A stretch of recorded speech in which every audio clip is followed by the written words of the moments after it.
මගේ නම දෝනේෂානි සිතංගා. මගේ අනාගත බලාපොරොත්තුව BBC මාධ්‍යවේදිනියක් වෙන්න. මම ආවේ කුරුණෑගල ඉඳලා. අද මොකක්ද ඉදිරිපත් කරන්න බලාපොරොත්තු වෙන්නේ? මම අද නිවුස් එකක් එක්ක වොයිස් චේන්ජ් එකක් කරලා පෙන්නනවා. රයිට් අපි අවස්ථාව දෙමු. වෙලාව රාත්‍රියේ 9:45යි මම දන්නවා ඔයාලා හැමෝම මාව අහගෙන ඉන්නේ කියලා.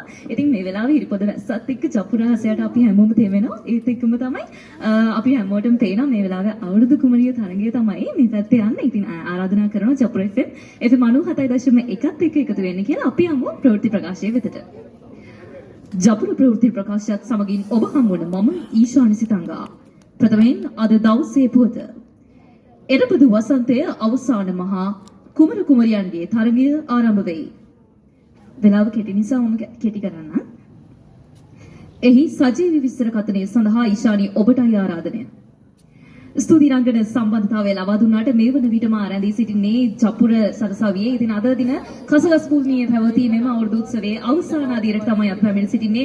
අවුරුදු කුමරා කුමරිය පැවැත්වීමේ තරගය. ඉතින් මෙම අවස්ථාවේදී අවසන් කුමාරයන් 5 දෙනා සහ අවසන් කුමාරවරුන් 5 දෙනා අපිත් එක්ක එකතු වෙලා ඉන්නවා. කොහොම වුණත් අපි සූදානම් අවසාන ප්‍රථම දෙවන සහ තෙවන ස්ථාන තවත් සුළු මොහොතකින් ඔබට කියන රැඳෙන්න අපිත් එක්ක මේ ජපුර FM. බොහොම